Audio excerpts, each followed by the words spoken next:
Guido. Clary, ¿vos tenés las preguntas esas que quedaron colgadas o no? Sí, están en el grupo, ya las paso si Bueno, quieren. entonces empiecen con eso, yo ya vengo. Bueno, Si se contestaron, ya está, las superamos, pero si no se contestaron, las hacemos ahora. ya la busco. Sí, eran las preguntas que respondía la profe Busto, incluso. Esperen.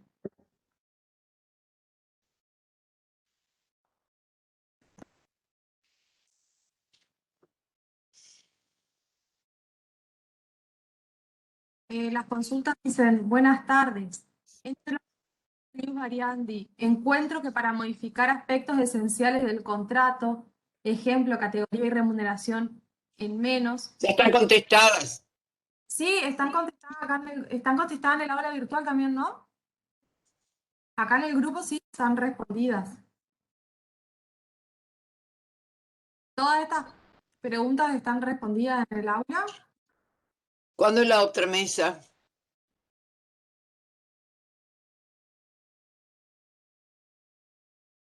Esas respuestas ya fueron contestadas, ya, Clara. La próxima mesa, Doc, es en julio, en la semana julio, del creo que es padre, el todavía 7. Pero me voy a fijar. no. Fíjate, yo la verdad que no tenía confirmadas las mesas de julio todavía, salvo la de... Me parece que yo había recibido un correo, voy a revisar y confirmo. Pero ahí me fijo. O capaz que me confundí ese día.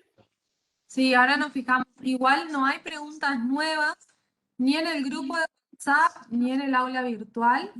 El 1 de julio es la mesa del próximo examen. Ah, perfecto. Perdón, hay una pregunta en el aula virtual que subió hoy una compañera. ¿Qué decía?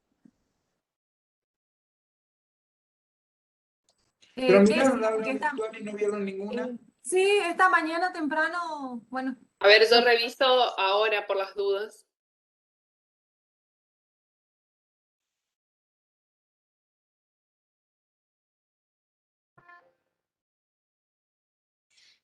está, bueno, nos fijamos en la...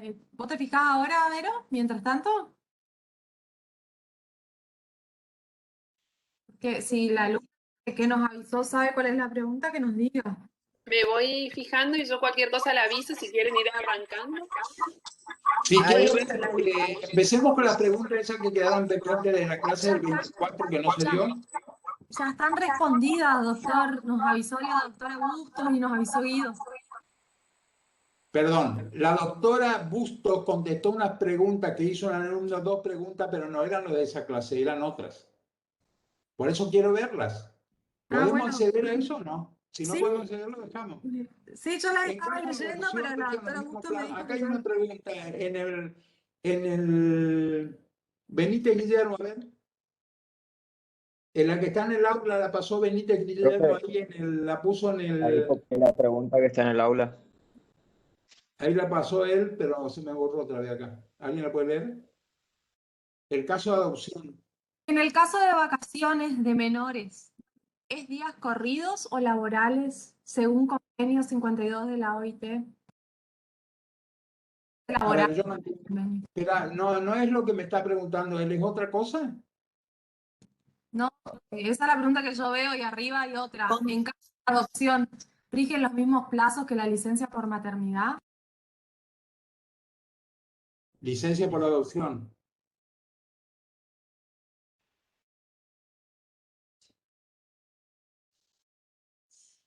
Y la otra que dice, ¿menores qué?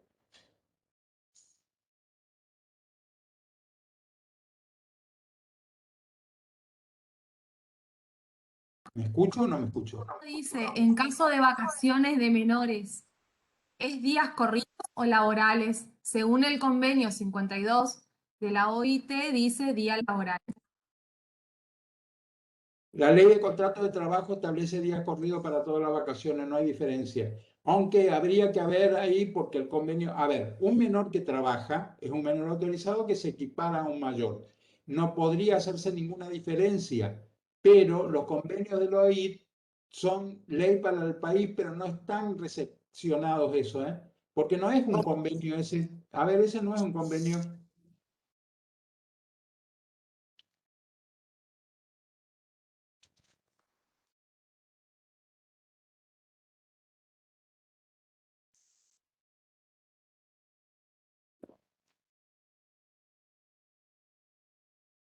Esa es Y la la, pregunta.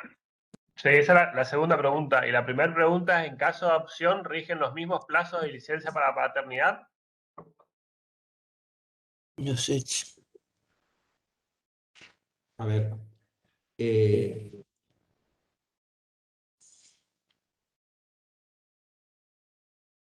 El trabajador tiene una licencia, a ver, ustedes lo que me están hablando de la adopción para el caso de una madre que adopta, porque están equiparando la adopción a la maternidad y en realidad la adopción, el artículo 177 de la Ley de Contrato de Trabajo era que tuvo una modificación, pero es la misma que, a ver. Yo tengo entendido que son 15 días corridos desde que se le otorga No, la guardia. eso es para el padre, pero vamos a ir al artículo 177, el modificado. ¿Está? Es un proyecto, perdón, es un proyecto, no es Yo la ley. proyecto. El proyecto estableció que se dé la misma 60 días anteriores al parto, 120 días, está la previsión de trabajar.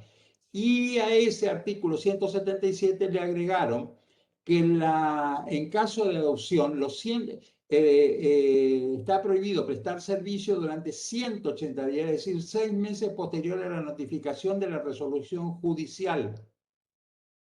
Pero eso no está vigente, por lo tanto, la licencia por adopción es la misma, ¿eh? Es la misma que en caso de nacimiento porque no nació de la madre. ¿Está claro? ¿Te escuchan? Se escucha perfecto, doctor. Profe, No sé ¿puede si se repetir? escucha porque no entiendo. Le estamos preguntando si puede repetir. No es nacimiento, no se equipara la adopción al nacimiento en cuanto a la licencia. ¿Está? 15 días corridos después del nacimiento o después de la adopción. ¿Están escuchando? Sí, profe, gracias.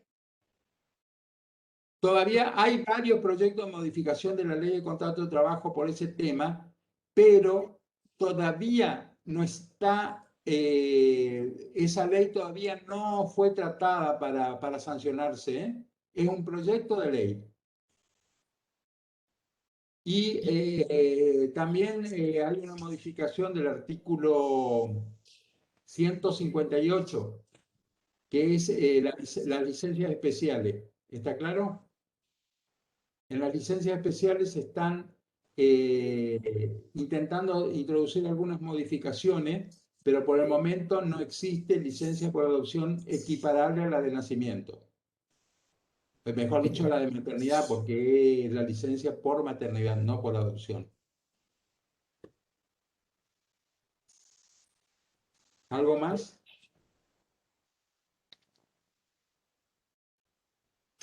No, doctor, no hay más preguntas. Así que si quiere comenzar Eso por es su todo. chat.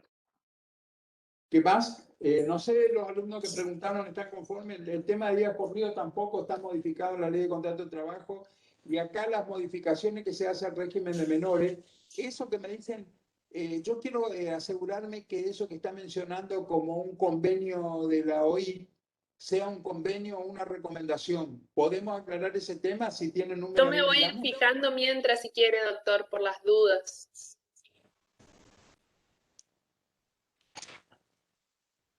¿Él menciona ahí un convenio? Porque yo creo que es una recomendación, no estoy ¿El seguro. alumno que hizo la pregunta está presente en clase? Sí, profe, creo que era mi pregunta. Yo ingresé tarde, pero creo que es la que hice yo. Que vos estás mencionando un convenio de la OIT, ¿es un convenio o una recomendación? No, yo había leído en Grisolía que decía eso y ahí me quedó la duda que decía que el convenio establecía eso, entonces me quedó la duda.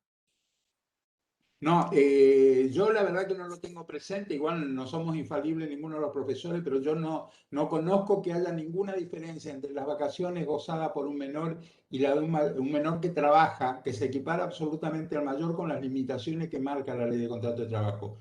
No tiene ningún tratamiento especial todavía la ley de contrato de trabajo con respecto a menores y no amerita ninguna modificación, porque el trabajo de menores se equipara al de mayores con las diferencias de los horarios, de la jornada laboral y los otros requisitos, pero no hay ninguna modificación en la ley.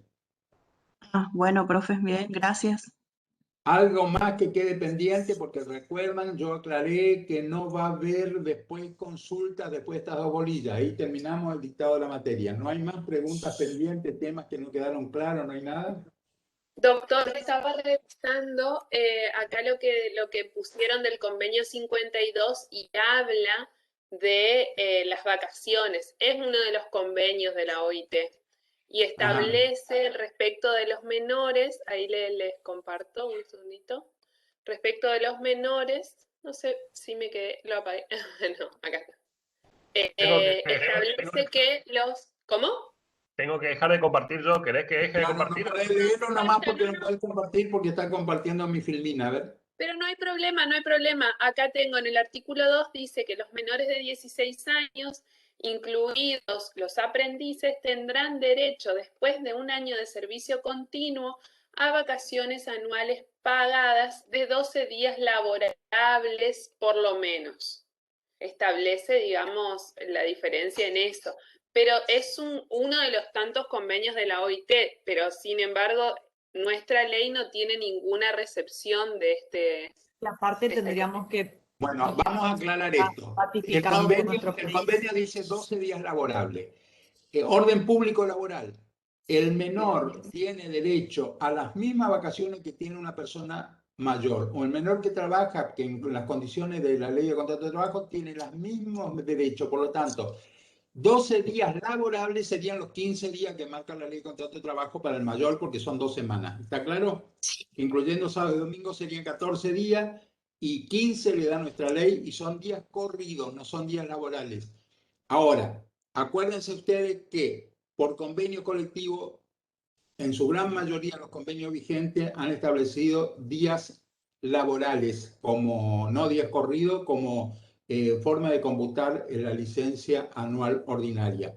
Así que no se preocupen por eso, porque no, lo que diga el visoría no importa, porque son 12 días laborales, es decir, serían los 15 días que marca la ley de contrato de trabajo, no habría ningún inconveniente. Incluso sería como un día más. Muy bien, yo aclaré ya el año pasado que tomé prestado, porque me pareció muy esquemático, unas filminas del doctor Sicardi de Estrada, Alejandro, un profesor joven, que lo hizo en el marco de la Organización Iberoamericana de la Seguridad Social, en un convenio con el IERIC, que es el convenio que tienen, mejor dicho, la repartición o la entidad que se ocupa del tema de la industria de la construcción y de todo lo que sea laboral de la industria de la construcción. Es el registro de la industria de la construcción. El instituto ese es el registro. Bueno, hizo para ellos esta filmina y yo la tomé prestada porque me pareció muy bien esquematizada. Pasamos al... Bueno, yo les pido una cosa. Léanlo a título informativo, no va a ser pregunta de examen. Los sistemas internacionales de seguridad social a fines del siglo XX. Porque hay toda una historia ahí interesante de leer cómo nació, qué pasó en Alemania, qué pasó en Inglaterra, y en realidad nosotros vamos a quedarnos marcando lo que es nada más, lo que interesa acá es qué pasó en la Argentina. Yo le voy a contar una pequeña historia. No es lo importante que nosotros tenemos que saber, esto es más bien filosófico, es para la gente que se dedica al derecho de la seguridad social y no para los contadores, digamos, es poco lo que le va a aportar a ustedes en su actividad profesional el tema de la historia. Pero es importante saber que la seguridad social en la Argentina tiene bastante antigüedad. No nace como una cuestión general, como todas las cosas, que es muy esquemático el tema, no es como en todos los momentos, pero ya en 1894, nace una jubilación para maestros y preceptores, digamos, para docentes. Vamos a ponerle docente a nuestra denominación. Que se establece un retiro, no vamos a llamarlo jubilación porque es no contributivo. ¿Qué quiere decir no contributivo? La persona que trabaja no realiza aportes ni el empleador realiza contribuciones. Pero, aquí, que como los docentes eran los docentes públicos, es decir, los que dependían del Estado, en realidad quien se hacía cargo del pago de esta prestación, que no nos quedan determinaciones de cómo se establecía el monto, pero seguramente tenía algo que ver con el sueldo, el pago lo hacía el Estado con fondos del Tesoro. No había una previa recaudación.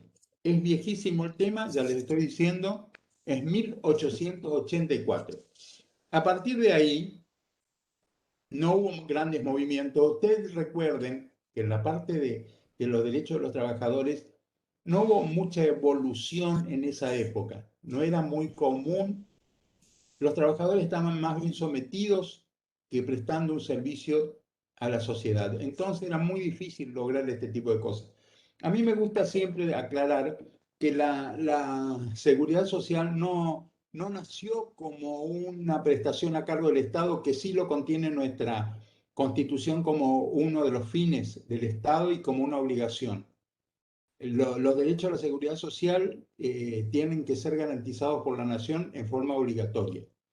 Pero en aquella época no había ese tipo de estipulación y muy difícilmente los estados se ocupaban de la gente que no podía trabajar por la vejez o bien porque haya tenido algún tipo de enfermedad, e incluso no cubría de ninguna manera la contingencia de viudez, es decir, del fallecimiento del trabajador con familia, con esposa e hijos. Por lo tanto, la doctrina social de la Iglesia y toda la estructura que se armó alrededor de estos principios que establecían la solidaridad hicieron que la Iglesia se ocupara de la solidaridad de la gente. Se crearon los famosos Montepíos, pero eran obras de solidaridad y de beneficencia de la Iglesia, que gozarla no era ningún tipo de premio, sino más bien era un castigo, porque la persona que tenía que recurrir a la beneficencia pública, ya sea vinculada absolutamente a la Iglesia o vinculada a los estados nacionales, provinciales, en ese momento reinos, feudos y todo lo demás, estaban brindados para gente que no tenían absolutos recursos y por lo tanto cuando se aceptaba alguna asistencia de parte de estas organizaciones, se caía como en una desgracia social. No era bueno depender de la beneficencia pública para subsistir. Eso se mantuvo durante mucho tiempo, sin tener en cuenta que los trabajadores eran personas que en algún momento estaban con alguna actividad y por la cual apenas recibían para comer y jamás hacían una previsión para cuando aparecían algunas de estas contingencias que le impedían obtener recursos para subsistir él y su familia e incluso para enfrentar una enfermedad, una invalidez o una desgracia como el fallecimiento. Entonces sí, así fue hasta que a nivel internacional se empezaron a establecer algunos regímenes embrionarios de jubilaciones donde los que se ocupaban de su administración y de su estructuración eran los gremios en un sentido similar al que tenemos ahora, pero el gremio antes era muy diferente por el tipo de trabajo manual que se realizaba. No había, eran gremios de trabajadores, de carpinteros, de albañiles, eso eran los gremios en aquella época. Eran gente de la misma actividad que se agrupaba de alguna u otra manera para, sobre la base del principio de la solidaridad, ayudar a aquellos componentes de esos grupos que entraban a sufrir algunas de las contingencias que más adelante ya fueron cubiertas por los distintos regímenes de seguridad social. En 1901, 1902, 1903 y 1904, en las leyes de presupuesto de la Argentina, se empezaron, ya dejamos de lado los docentes que son anteriores, un par de años anteriores, empezamos a ver lo que es general. En esa época se establecieron en la ley de presupuesto una deducción de 5% de las remuneraciones para cubrir jubilaciones. ¿De quién? De los empleados públicos. Nada más.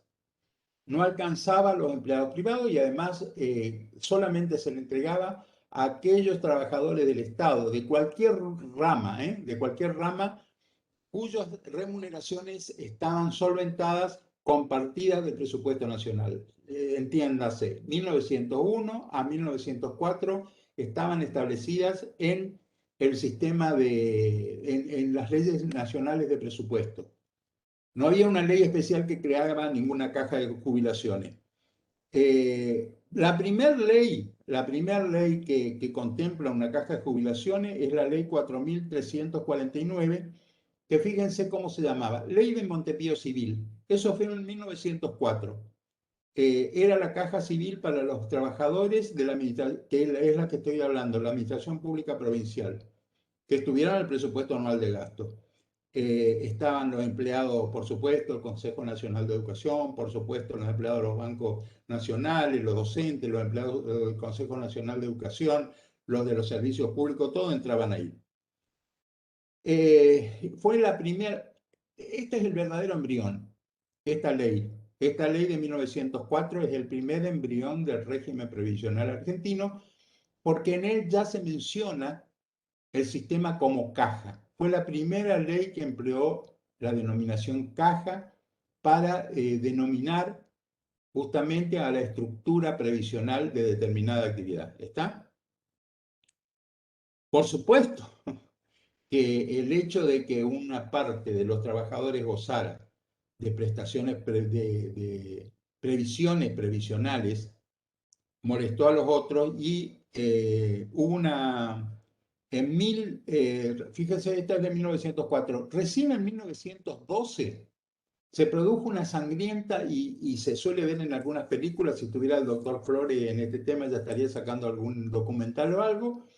En 1912 los ferroviarios, que eran empleados de empresas privadas, que estaban fuera de esta ley de Montepío Civil, empezaron a hacer reclamos que culminó, estos reclamos porque no fueron satisfechos, en una cruenta huelga que duró 52 días.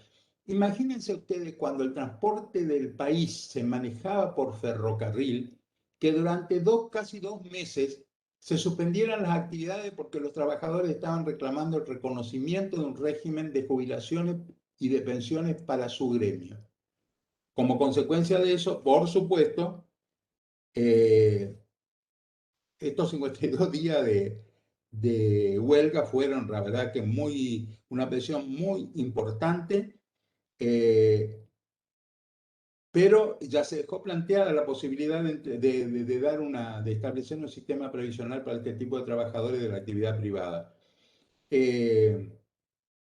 Especialmente los servicios públicos.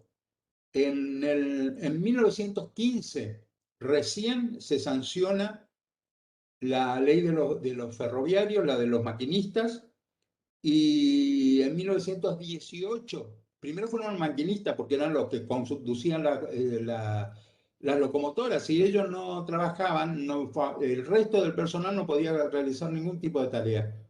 Entonces fue muy importante y terminó creándose una caja de jubilaciones para los maquinistas y luego, 3 años después, una ley para todo el personal ferroviario. Pero ya le digo que es en base a esa huelga sangrienta que se hizo y fue en 1944.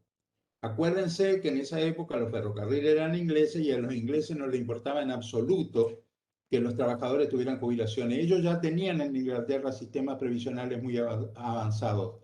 La ley Beveridge, que fue la que implementó eso a nivel internacional era conocida en todos lados. A nivel local en Gran Bretaña era conocida en todo el mundo, porque fue un impacto muy importante y fue tenida en cuenta como base para muchos regímenes que se fueron creando en Europa. Después, las cosas siguen así, se van creando algunas cajas, todas eran sindicalizadas, es decir, no se hicieron cajas de jubilaciones en generales, sino que para cada sector bancario, seguro, en distintos periodos a partir de ese año, hasta que se dictó la ley 18037 y la ley 18038, que son las dos leyes que unifican la normativa de manera tal en que había una ley para empleados en relación de dependencia, que era la 18037, y una para los trabajadores autónomos, que era la 18038. Y concomitantemente se crearon para la administración de estas leyes 3 cajas de previsión, 3 cajas de jubilaciones. Una para empleados de industria, comercio y actividades civiles, una para los para los trabajadores autónomos y otra para los empleados del Estado y de los servicios públicos. Los servicios públicos no siempre eran prestados por el Estado ni estaban a cargo, no eran estatales en su generalidad. Había muchos servicios públicos que se prestaban por medio de empresas privadas, pero ellos entraron también en esta caja de seguridad social para empleados del Estado y de servicios públicos. Entonces, el régimen por fin se unificó luego de haber más de 30 cajas diferentes por gremios. Se unificó, era un desastre, no vale la pena decirlo porque no había una reglamentación que regulara en forma concreta y sin lugar a dudas cada una de las prestaciones o de las características del régimen previsional.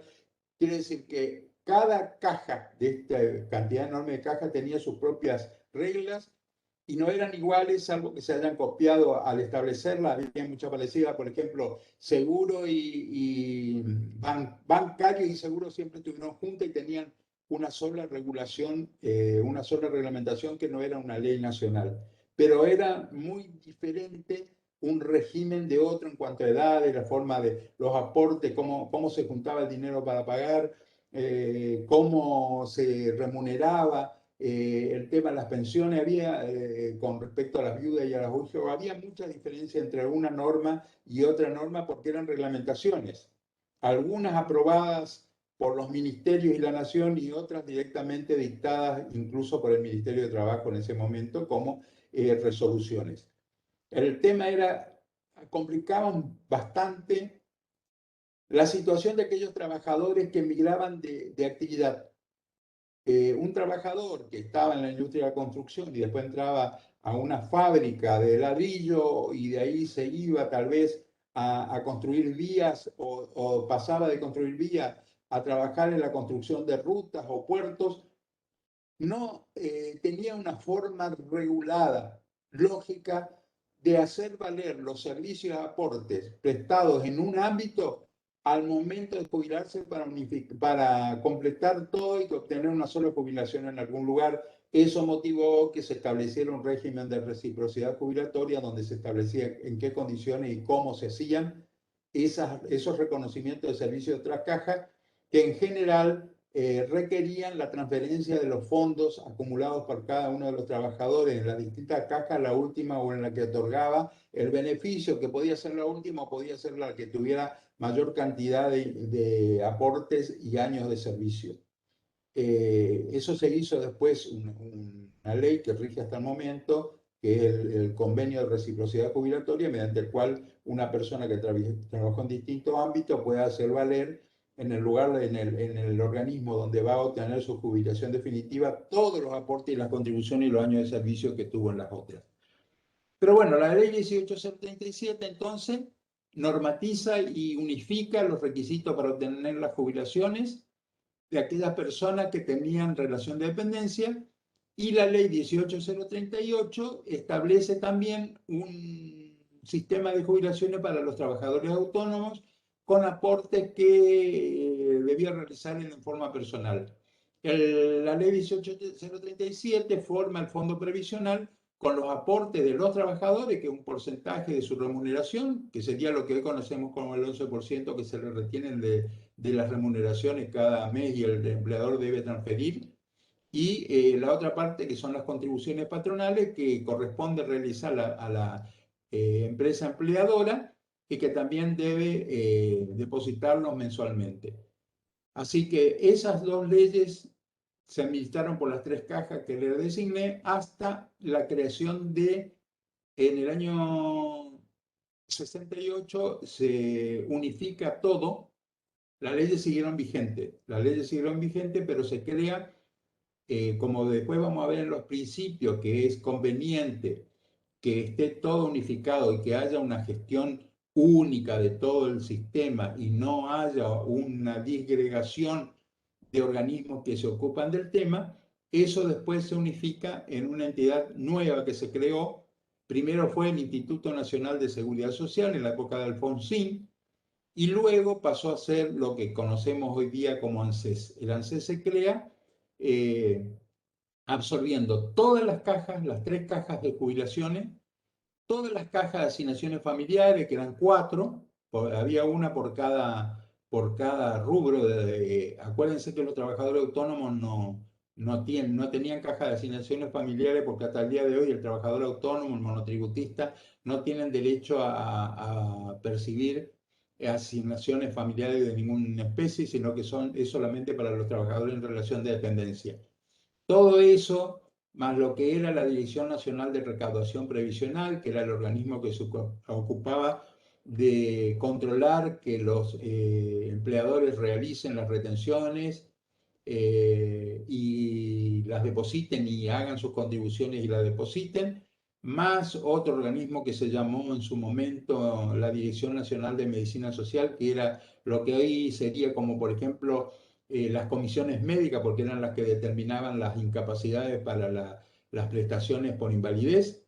Se unificaron en lo que hoy día conocemos como ANSES, que subsiste hasta ahora. Hay que tener en cuenta que en aquel momento la Dirección Nacional de Recaudación Previsional estaba en la órbita del Ministerio de Trabajo y Seguridad Social, y esa parte recaudatoria y de Contralor fue unificada en la época del ministro Cavallo en la AFIP, que en ese momento era DGI, luego se convirtió en AFIP. Esa entidad es la que se ocupa hasta el día de hoy de hacer la recaudación y la distribución de los fondos que recibe a cada uno de los lugares donde lo tienen que enviar. Acuérdense que tenemos la CUS, que es la Contribución Unificada de la Seguridad Social, que mediante una sola declaración jurada se liquidan todos los aportes, las contribuciones, y donde los trabajadores figuran por su número de QUIL en este caso, en cuyo supuesto va a ser direccionado el dinero que se va recaudando a los distintos beneficiarios, ya sean seguros de asignación por desempleo, asignaciones familiares, ANSES para cubrir la parte de los aportes y las contribuciones previsionales, el tema de los sindicatos, si existen sindicatos, y las obras sociales. Todo se recauda a través de ese famoso formulario mensual que ustedes tienen conocimiento, la declaración jurada que se deposita, no me acuerdo el número del formulario, pero a través del QUIL de cada trabajador, en forma automática, es derivado a los organismos que correspondan, y de la misma manera, en forma automática, registrado como que los aportes fueron realizados en los distintos sistemas que en este momento se encuentran disponibles para establecer si se están haciendo o no. 931.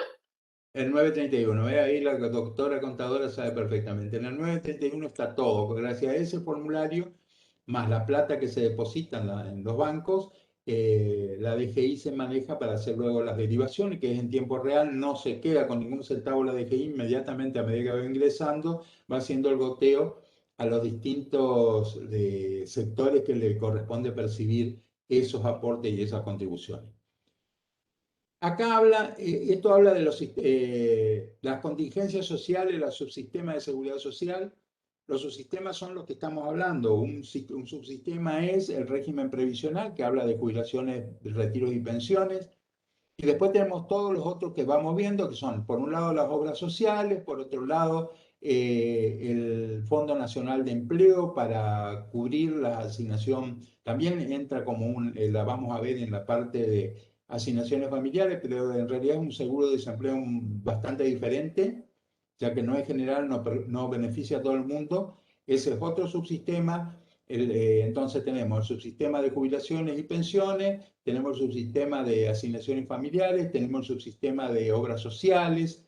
Esos son los subsistemas. Todo lo que vamos a ver ahora en la bolilla, esta 16 y 17, son los subsistemas y lo vamos a ver puntualmente a cada uno. Lo único que hacemos acá es enunciarlo para ir tratándolo puntualmente cuando llegue el momento. Hay una breve descripción de los subsistemas de seguridad social y de las contingencias que cubren. Esos lineamientos generales, anda pasando, pone otra. Vamos a dar el concepto de seguridad social, que este es el que a mí me gusta, pero yo lo modifiqué un poquitito, creo que no lo puse en la filmina, pero yo le digo cuál es la modificación que yo le realizo, no es gran cosa, y dice lo mismo. Conjunto de regulaciones legislativas, normas, que aseguran al individuo o grupos sociales un derecho a determinadas prestaciones que cubren riesgos derivados de contingencias sociales, cuyas consecuencias no pueden ser afrontadas por los propios afectados. Yo hablo de medios instrumentales que establecen la forma de morigerar las consecuencias dañosas que producen en las personas la aparición de determinadas contingencias sociales.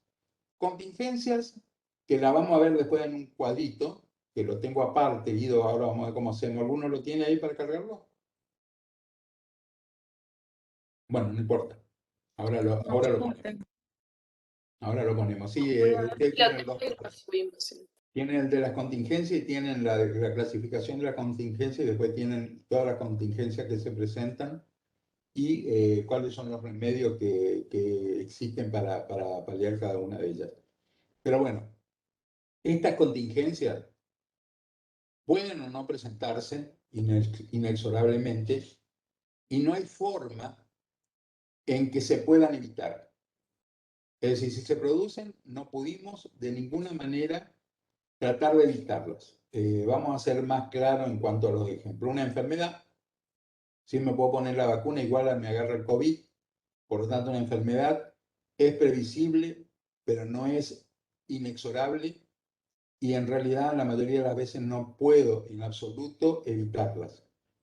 La muerte de una persona, en el mismo sentido lato, hablamos de inevitabilidad, un casamiento o lo que conocemos por carga de familia puede ser querida, no por ello no es una contingencia, es decir, se presenta igual en la vida del trabajador, implica para el trabajador mayores gastos. No pueden ser afrontadas por el trabajador en forma suficiente la mayoría de las veces.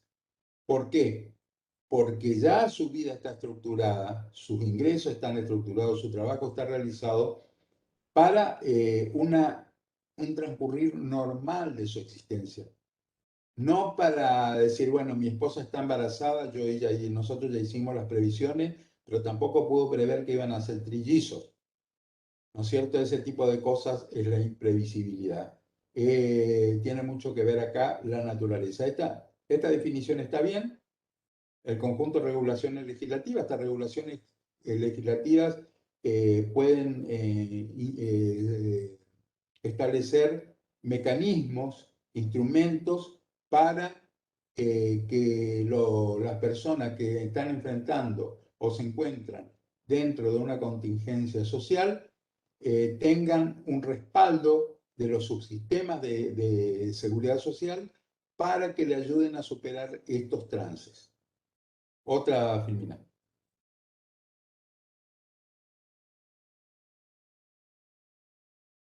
Acá está lo que yo le decía, los modelos de seguridad social.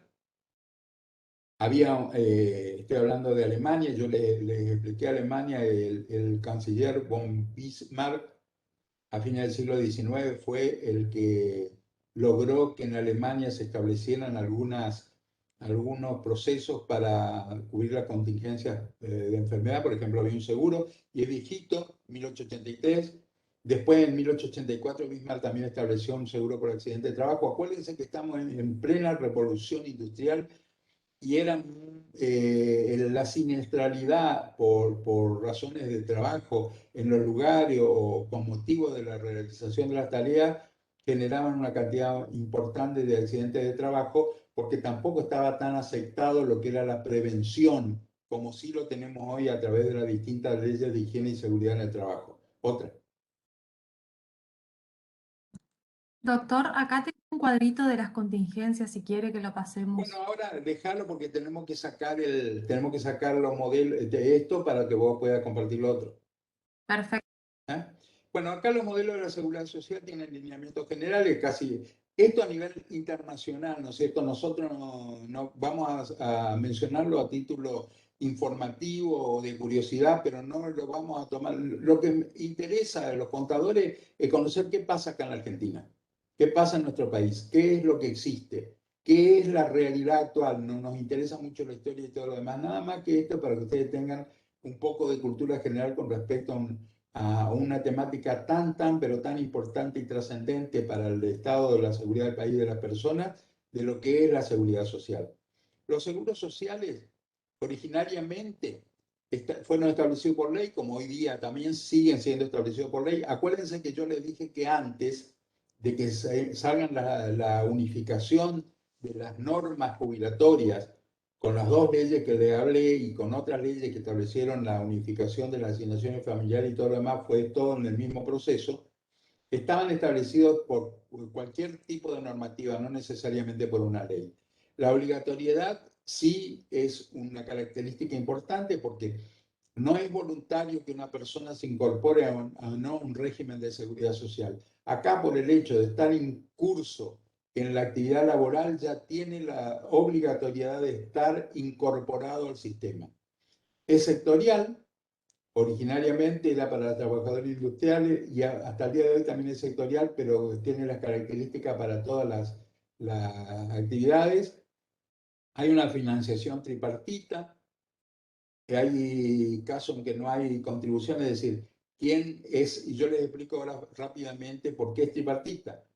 Porque estos son regímenes que nosotros denominamos contributivos en general, porque la persona para gozar de ellos sí o sí tiene que hacer sus aportes. En cualquiera de los sistemas o subsistemas de la seguridad social tiene que haber un aporte del trabajador que normalmente se calcula como un porcentaje sobre su remuneración y que, como le dije, retenida por el empleador y luego depositada.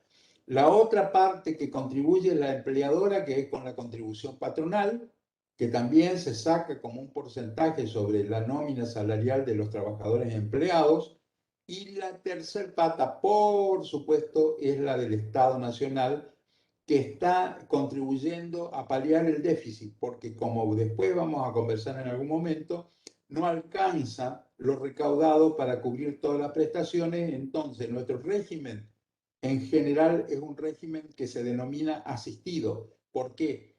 Porque además de las recaudaciones líquidas, normales y naturales, que son los aportes y contribuciones que sí vienen directamente de la actividad económica que produce el trabajo, obtienen del Estado Nacional una asistencia que viene de la afectación de determinadas recaudaciones impositivas o bien directamente de fondos del Tesoro Nacional que no están clasificados como pertenecientes a nada en particular, sino que son recaudaciones del Estado. Nuestro régimen de reparto en general, en todo el sistema y subsistema, es asistido porque es el Estado quien tiene que terminar poniendo la diferencia del quebranto que existe entre los egresos que corresponden a las prestaciones y los ingresos que corresponden, como dijimos, a los aportes y las contribuciones de los trabajadores. Los seguros sociales, había un seguro social, el plan Beveridge, lo habíamos hablado al principio, que es de 1942, no es tan viejo, 1942 es más o menos como la edad de la doctora Busto, pero bueno, más o menos. No sé si ya estaba presente como Mirta Legrand, pero en 1942 este fue un plan bastante ambicioso y vean ustedes las características. Pretendía cubrir todos los riesgos a todas las personas. Nosotros vamos a ver después, cuando veamos los principios de integralidad que refiere a este tema, pretende cubrir todos los riesgos de todas las personas. Después vamos a ver por qué ello no es posible y que esto no pudo terminar en más que una expresión de deseos, en un sueño de una noche de verano. Pero no es posible porque la parte instrumental y material de cada uno de los sistemas no lo permitiría jamás. Es muy grande el esfuerzo que hay que realizar para juntar fondos para atender a todos los riesgos de todas las personas. Sí tenía algo interesante que era la sistematización del régimen, que nosotros lo logramos a través de las dos leyes que les mencioné, la 18037 y la 18038, y se las menciono otra vez porque esas leyes, si bien fueron derogadas por la 24241, hay una serie de estipulaciones contenidas en estas normas que siguen aplicándose y que todavía pueden aplicarse como interpretativas o complementarias para cubrir baches o insuficiencias de la ley actualmente vigente. Había cotizaciones uniformes y prestaciones uniformes, es decir, la jubilación era para todo igual, los aportes y las contribuciones eran para todos iguales sin hacer diferenciaciones. Y seguía, por supuesto, aportes del Estado que tenía creciente importancia, como les dije ahora, se tuvieron que afectar impuestos específicos para contribuir a los fondos que necesitan, para contribuir a juntar los fondos que necesitan CES para cubrir todas las prestaciones sociales y que tampoco son suficientes, por supuesto. ¿Queremos ver ahora si podemos poner las contingencias? Igual la vamos a ver más adelante acá, si querés, Clarita, a último momento. Bueno, a último momento entonces. Entonces sigamos, vuelve para atrás. En los principios, ¿está bien eso? ¿No te pasaste nada? No, ¿No? doctor, está bien, porque Bueno. la siguiente sería esta. Bueno, O sea, perfecto. la anterior. No, pasando más los principios. Bueno, los principios de la seguridad social ustedes van a encontrar en los libros un montón. Pero el más importante y que tienen que conocer con mucha precisión es el de solidaridad. Porque en esto se basa todo lo que es la seguridad social. En el esfuerzo económico de toda la comunidad para distribuirla en forma posterior a los miembros que requieren prestación. A ver, esto implica lo siguiente, porque muchos no le dan importancia y la solidaridad creo que es el principio por autonomacia de lo que es la seguridad social. Todos los ciudadanos, ya no hablo de trabajadores, todos los ciudadanos deben contribuir al sistema, aun cuando no van a gozar, cuando les llegue el momento, de los beneficios del sistema de seguridad social. Aun cuando renuncien voluntariamente, que nosotros sabemos en la Constitución dice que esos derechos son irrenunciables, pero aun cuando decidan no usar de estos beneficios de la seguridad social, tienen que contribuir de todas maneras. Es decir, no se pueden liberar de participar en el sostenimiento del régimen alegando que no lo van a usar en ningún momento ni aun cuando lo necesiten. Es decir, que sería el reconocimiento de que no lo van a necesitar. Hay mucha gente, en nuestro país no es muy exagerado, pero hay mucha gente que tiene la posibilidad de no solicitar una jubilación o no solicitar la asistencia para hacerse atender en su salud o no solicitar una asignación por desempleo o no tener que tener ningún tipo de contribución cuando tiene un hijo. Pero indudablemente, aun cuando desee renunciar al mismo, no puede serlo, y sobre esa base también el esfuerzo económico y el esfuerzo en general tiene que ser hecho por toda la comunidad, independientemente de que lo quiera o no quiera o lo pueda usar más adelante. El principio de universalidad pretende que, lo que decíamos en la filmina anterior, pretende que todos los habitantes, ciudadanos de una población, independientemente del desarrollo o no de una actividad económica. Entonces, ¿qué estoy metiendo acá? Yo lo que estoy metiendo acá es, por supuesto, a los trabajadores, tanto en relación de dependencia, porque ellos están haciendo una actividad económica, como autónomos, que están contribuyendo al sistema también, porque van a tener beneficio, aunque no tengan todos. La universalidad implica que yo atienda a toda esa gente que está activa económicamente dentro de un sistema económico del país y la que no están activas. Porque como vamos a ver en el cuadrito de las contingencias, que es el segundo cuadro, también en los 3 tipos de contingencia que existen en la clasificación, hay pensiones y prestaciones no contributivas, es decir, que alcanzan los beneficios de aquellas personas que no han hecho contribución a los sistemas, como por ejemplo podría ser la salud pública, donde no hay que pagar nada con antelación al uso de los servicios, ni siquiera en el momento de usar los servicios. Es decir, estén o no desarrollando o participando en una actividad económica, de todos modos van a ser alcanzados por las prestaciones de la seguridad social, por supuesto que de manera distinta, porque esto es par e interpar, es decir, somos iguales entre iguales. El que no trabaja tiene, con la finalidad de equiparar, de uniformar los beneficios, tiene determinadas prestaciones y el que está contribuyendo tiene otras, sin discriminar que estas sean mejores, peores o lo que sea, pero de todos modos la universalidad implica eso, que alcance a todos los ciudadanos con la mayor cantidad posible de prestaciones. Y acá viene lo otro, que ya estaba hablando, hay una igualdad, hay un tratamiento similar frente a la identidad de situación, es decir, ante una misma situación, todas las personas sin discriminación de ningún tipo tienen que recibir beneficios de la seguridad social.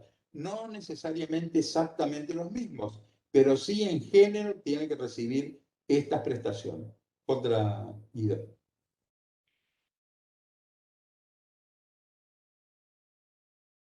Parece que se trabó. ¿Quién tienen? Ahí está.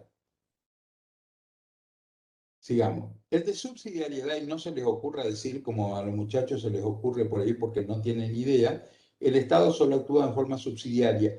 ¿Qué quiere decir? No es que el Estado le da un subsidio, no le da ningún subsidio. La subsidiariedad implica que el Estado actúa en forma subsidiaria, especialmente en el tema de previsional, porque la seguridad social que brinda es subsidiario a la previsión individual de las personas. Los inmigrantes nuestros, italianos, españoles y todos los que vinieron, sabían que porque vinieron a una época en que no existía tan estructurado el régimen de seguridad social.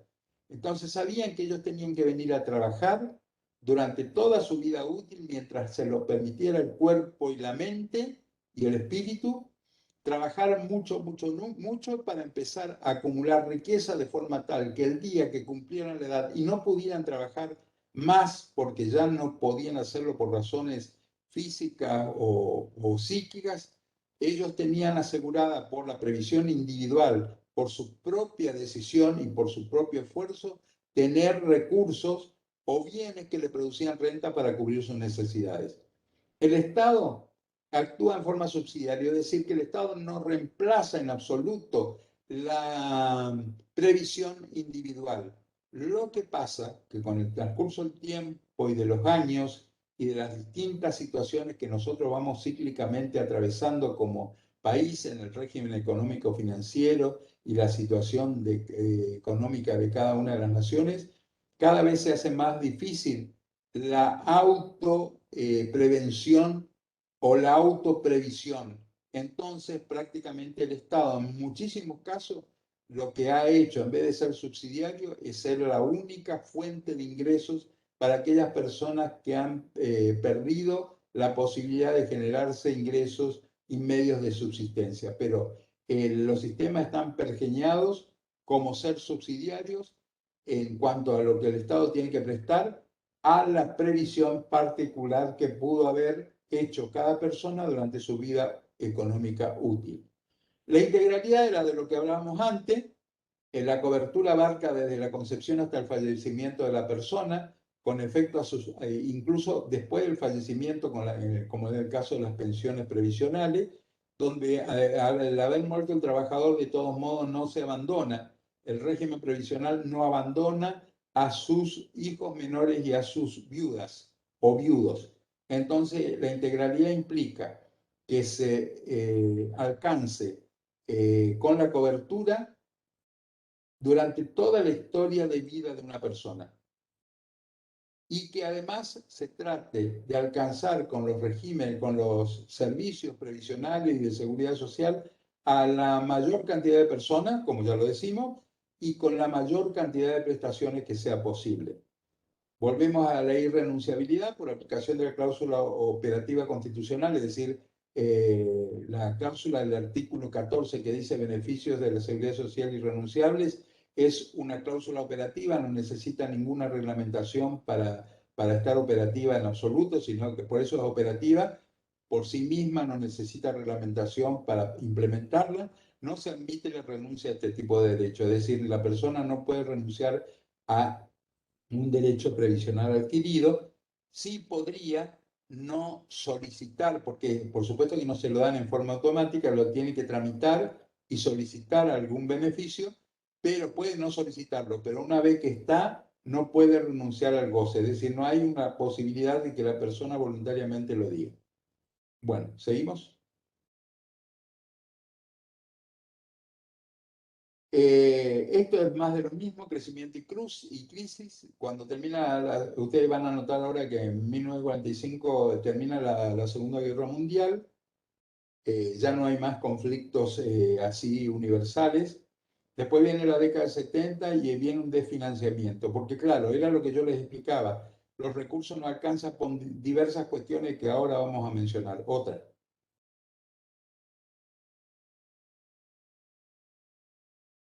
¿Qué ocurrió? Ocurre lo siguiente. Primero porque empieza a haber una declinación de la actividad económica y la recaudación de los regímenes previsionales absolutamente dependen de la economía de cada uno de los países.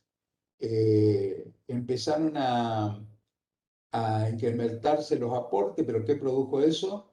Los aportes eran insuficientes, entonces, ¿qué se hace? Se incrementan los aportes, es decir, en vez de pagar el 5, pagan el 11. ¿Cuál es la consecuencia de este incremento de aporte? Que también se está promoviendo la evasión porque la gente no tiene los recursos suficientes para pagar y además hay una cuestión psicológica que es yo pago más impuestos, tengo que pagar menos, siempre está eso íncito en la actividad de todos los que realizan alguna actividad económica. Si aumento los salarios para incrementar los aportes, la gente, yo por ejemplo, en vez de tener una remuneración de 40.000, la paso a 80.000 como obligatoria, ¿qué voy a producir? La desocupación. No hay ninguna de las medidas, ¿esto qué quiere decir? ¿Para qué está visto acá? Ninguna de las medidas tiene consecuencias siempre beneficiosas. Si yo incremento los aportes, promuevo la evasión. Si aumento los salarios, promuevo la desocupación. Si elevo la edad jubilatoria, como ocurrió, donde los hombres se jubilaron a los 60, ahora a los 65, lo que hago es restringir el egreso de la gente, porque van a tener que continuar trabajando o sea, que no se pueden jubilar porque la edad no les alcanza. Si su aumento de 60 a 65 como es ahora, va a haber gente que tendría que haberse jubilado, no se puede jubilar porque los requisitos no le dan, pero ¿qué pasa? No permito que esa gente salga del mercado laboral, lo dejo trabajando, normalmente a esa edad ya no hay más, no se incrementa la antigüedad ni tampoco las remuneraciones, porque la gente ya rinde menos, por supuesto, laboralmente rinde menos y no merece un incremento de remuneraciones mayor, así que esto también ocasionaría ese tipo de problema y además algo más, al no egresar del mercado laboral la gente mayor o permitir la salida o generar la salida de esta gente a mayor edad implica que no se van a producir vacantes, por lo tanto a mí se me va a incrementar el desempleo de las personas de menor edad. Todo tiene su contra. Seguí nomás, Guido.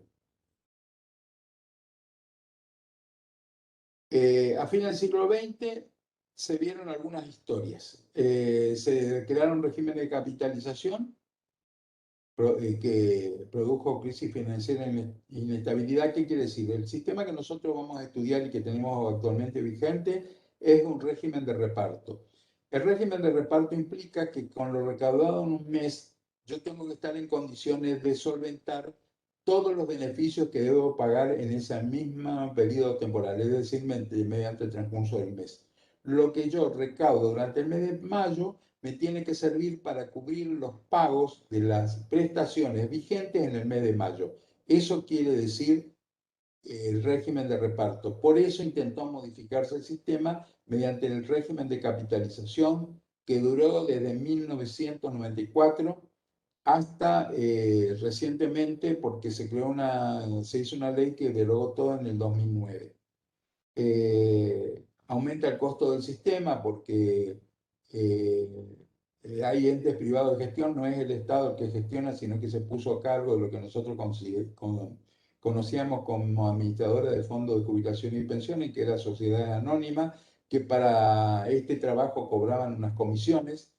Y también se pensó después en los sistemas complementarios, es decir, aparte de tener las prestaciones jubilatorias o de previsión social en general,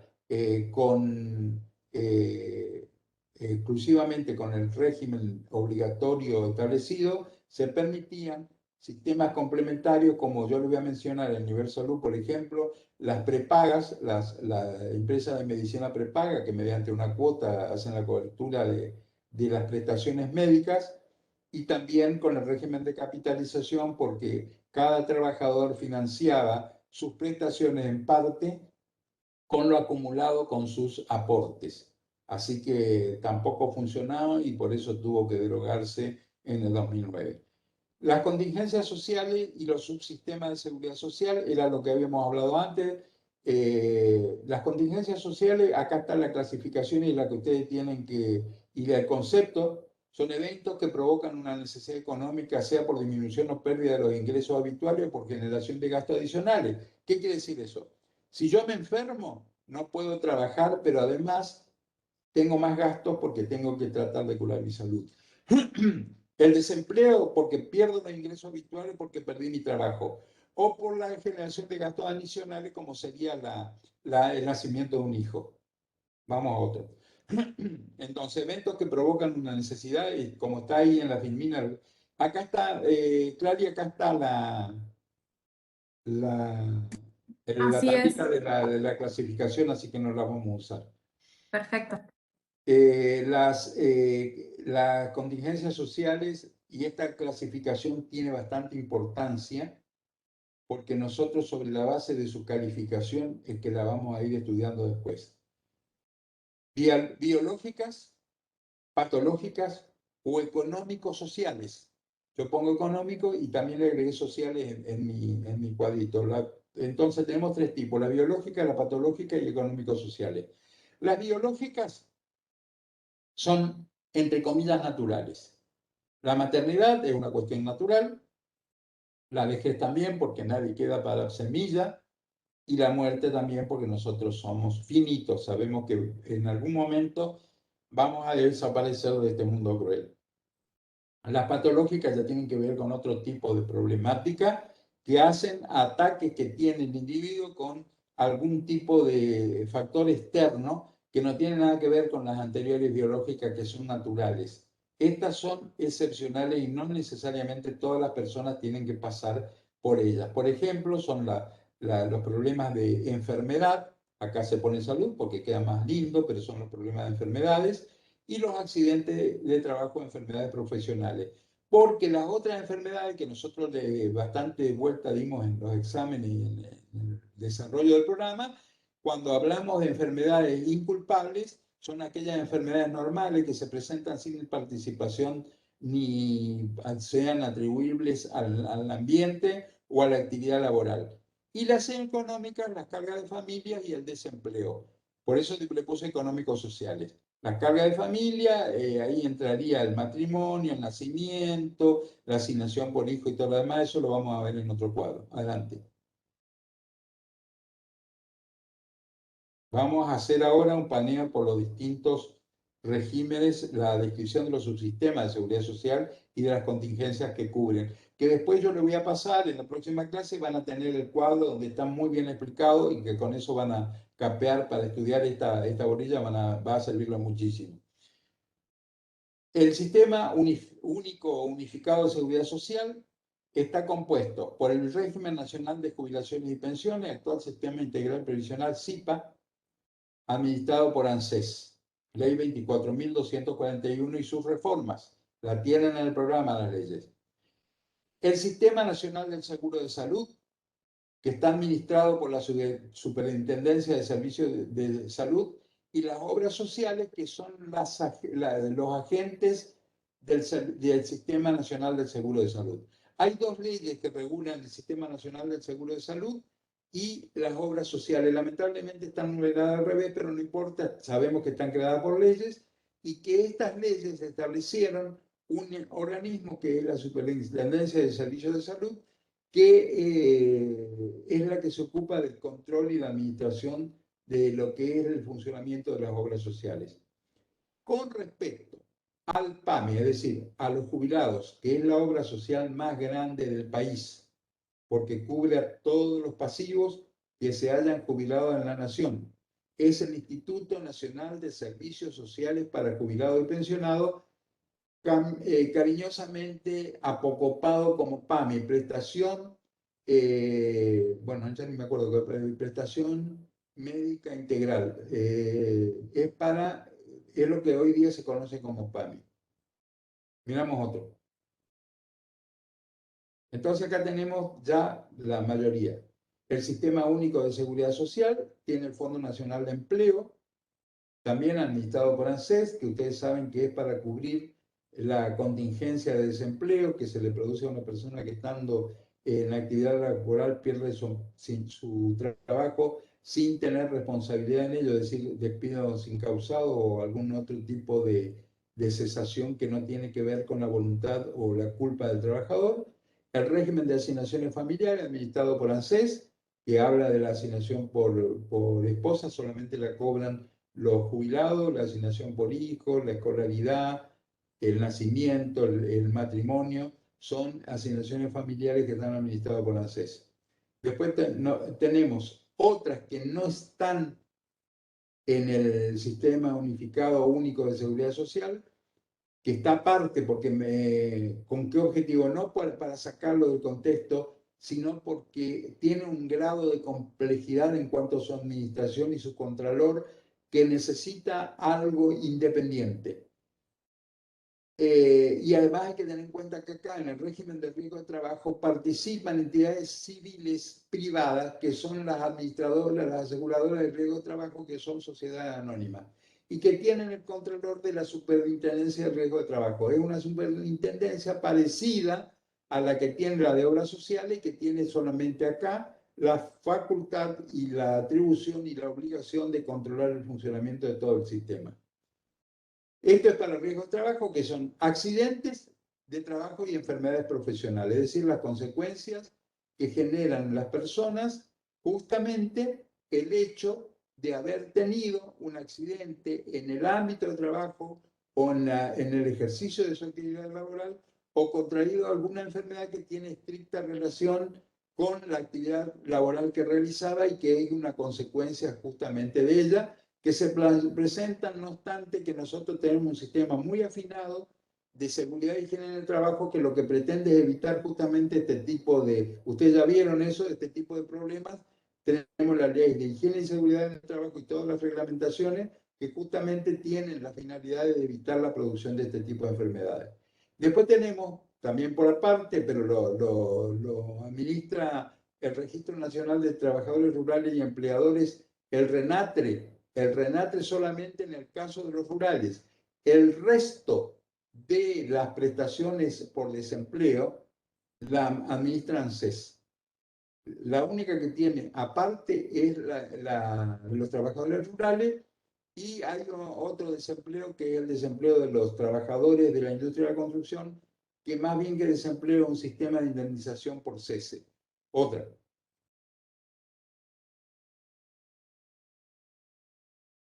Entonces, Esto después lo van a tener en un cuadrito un poquito más amplio que le vamos a pasar después a la doctora Clarita. La contingencia de invalidez, de vejez y muerte está prevista y cubierta por el Régimen Nacional de Jubilaciones y Pensiones, actual Sistema Integrado Previsional Argentino, regulado por la ley, instituido y regulado por la ley 24.241.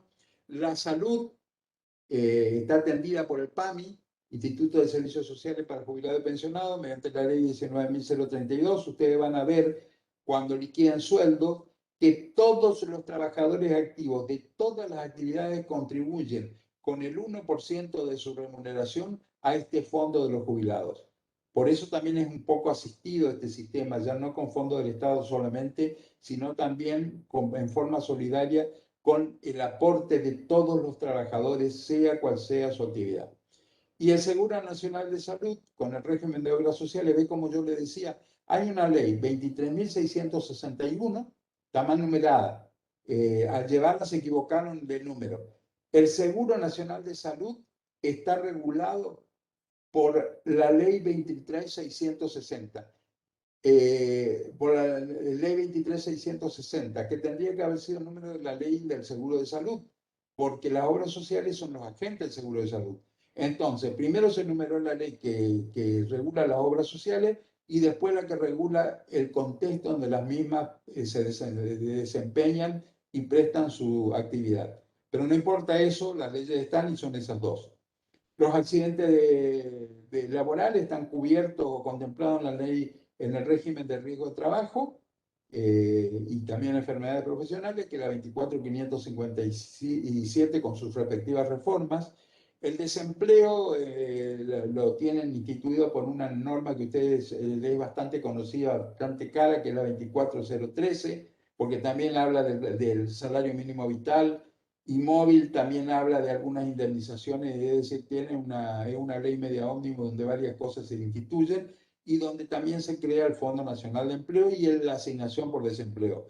Y el Régimen Nacional de Trabajadores Rurales y Empleadores, que tiene un régimen especial de seguro de desempleo, que es la ley 25.191. Y por último, cuando estamos hablando de la carga de familia, hay un régimen de asignaciones familiares que alcanza a todos los trabajadores en relación de dependencia con algunas modalidades, porque gozarlas o no depende de los ingresos del grupo familiar, que están regulados por la 24.714. Después vamos a ver un cuadro de cuáles son. El subsistema previsional. A ver qué dice nuestro amigo acá. ¿Qué pasó? Cuando en el año 94 se hace un régimen de cambio profundo del sistema previsional argentino, mediante la ley 24.241, se unifican todos los regímenes. Antes yo le había explicado que había 3 cajas, 2 leyes, ahora en una sola ley se unifican todos los regímenes, que es la 24.241. Este régimen tiene la característica de que tiene 2 sistemas. El que es, los 2 sistemas son contributivos. El régimen de capitalización y el régimen de reparto. Originariamente, cuando la ley, demoró mucho la ley en dictarse, mucho tiempo, porque hubo mucho lobby, muchas difusiones, porque había denostadores y adherentes a lo que era el régimen de capitalización. Lo que se pretendía era un sistema como en algunos países adelantados de Europa y otro, por ejemplo Chile, acá en nuestra región, que tienen solamente un régimen de capitalización. ¿Qué es un régimen de capitalización? Las prestaciones se pagan exclusivamente con una especie de ahorro que hace el trabajador, más las contribuciones patronales. Se genera un fondo de capitalización que puede ser individual o colectivo, donde cada trabajador acumula esos aportes más la rentabilidad que da el sistema por la actividad de las administradoras de fondos de jubilaciones que invierten esos fondos y obtienen una rentabilidad que se suma a la capitalización de cada uno de los trabajadores. Y con ese fondo se establece las prestaciones que la persona va a obtener. Hoy día no interesa porque desapareció, el sistema no funcionó, se pensaba que iba a dar como resultado prestaciones de buen nivel económico, pero resultó todo lo contrario. Por lo tanto, hasta que en el 2008 hubo que dictar una ley, la 26.425, que derogó el régimen de capitalización y pasó todo lo que existía como capitalización nuevamente al régimen de reparto. Yo podría contarles todas las evoluciones, cómo era, qué persona, cómo había que hacer la elección, qué pasaba si no la elegía, pero no importa hoy día porque hoy ya desapareció. Hay regímenes especiales y diferenciales, que son leyes que no son ley común, la ley común la 24.241, después hay un montón de otras leyes más que establecen, por ejemplo, los docentes universitarios, ya que estamos en ese tema, tienen leyes especiales de jubilaciones que son diferentes a la ley nacional, pero que en definitiva los resultados son más o menos iguales. Hay pensiones no contributivas que se le otorgan a aquella gente, la vamos a ver en el cuadro que después le va a pasar la doctora Pérez Otazu. Hay pensiones no contributivas que se le otorgan a determinadas personas que tienen contingencias que hay que cubrir y que no hicieron aportes nunca en su vida o no les alcanza lo que hicieron para obtener una prestación.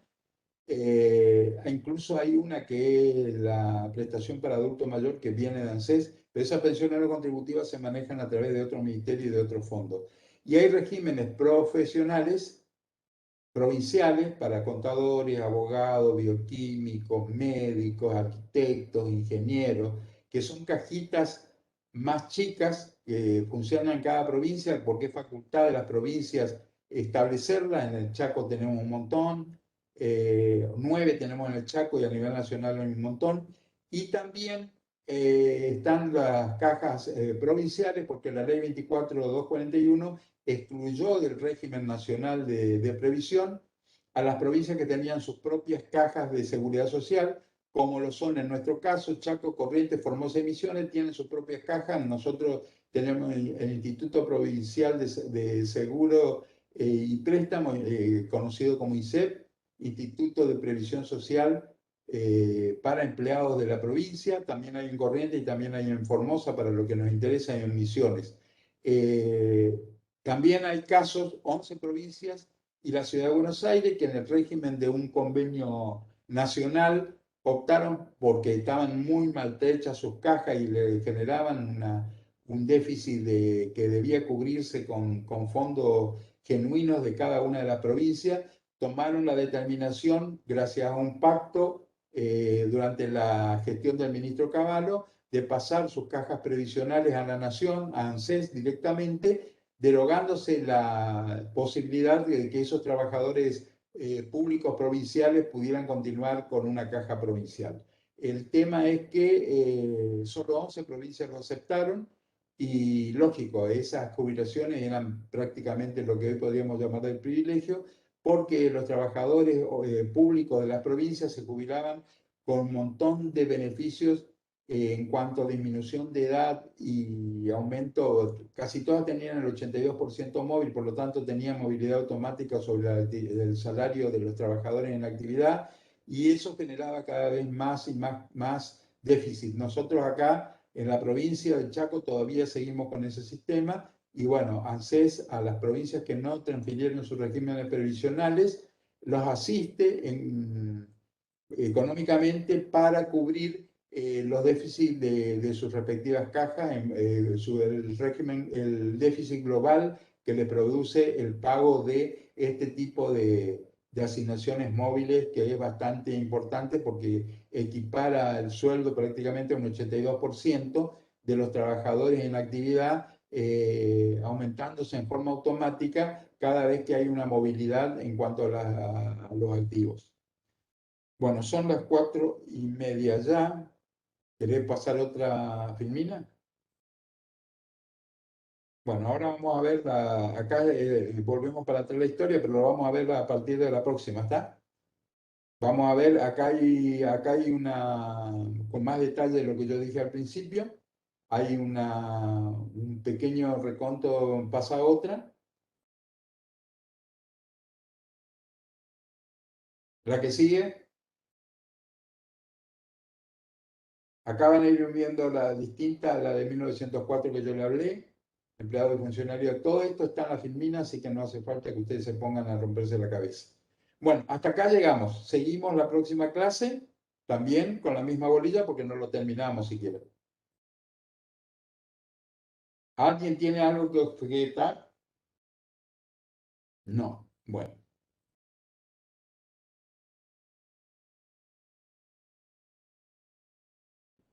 Igual, no obstante lo que yo dije, si todavía tienen, se ve que se tomaron la licencia de un día que yo les di para una clase, se la tomaron para tener licencia y no para trabajar en el tema, que el objetivo nuestro era ese.